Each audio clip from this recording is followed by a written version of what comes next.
Bonjour, de la rhubarbe, de la pâte briochée et un peu de thym. Aujourd'hui, j'ai préparé 2 beaux gâteaux dont je suis plutôt contente.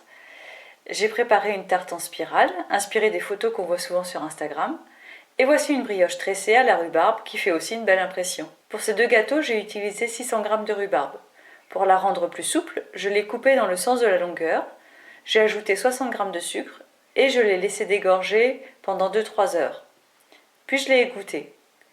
Pour la pâte levée briochée, j'ai pris la recette de la tresse suisse, mais vous pouvez prendre votre recette de brioche préférée.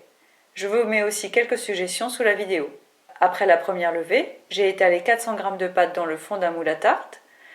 Je l'ai laissé lever une vingtaine de minutes. Je l'ai badigeonné d'un mélange de crème fraîche, de sucre en poudre et de poudre de noisette pour absorber le liquide qui pourrait encore sortir de la rhubarbe à la cuisson. Puis je me suis lancée dans la pose de mes morceaux de rhubarbe. J'ai coupé plus finement les morceaux qui étaient encore un peu trop rigides pour être courbés.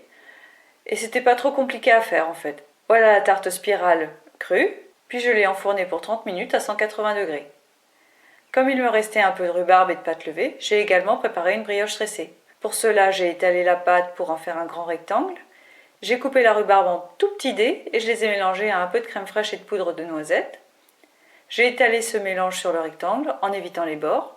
Mais quand il n'y en avait pas assez, j'ai ajouté des lamelles de pommes et de beurre. J'ai roulé sur le côté le plus long du rectangle.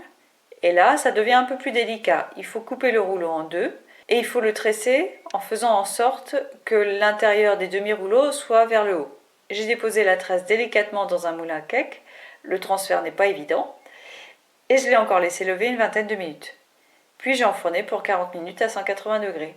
Et voilà de beaux gâteaux à la rhubarbe. Et vous vous demandez maintenant comment s'est passé le découpage. Eh bien, je vous réponds tout de suite, ça s'est bien passé. J'ai démoulé la tarte spirale sur un plat et j'ai coupé avec un couteau sans problème, sans défigurer la tarte. Concernant la tresse, le couteau à dents a bien fait le boulot. Vous trouverez sur ma chaîne d'autres recettes à la rhubarbe, notamment un délicieux strudel.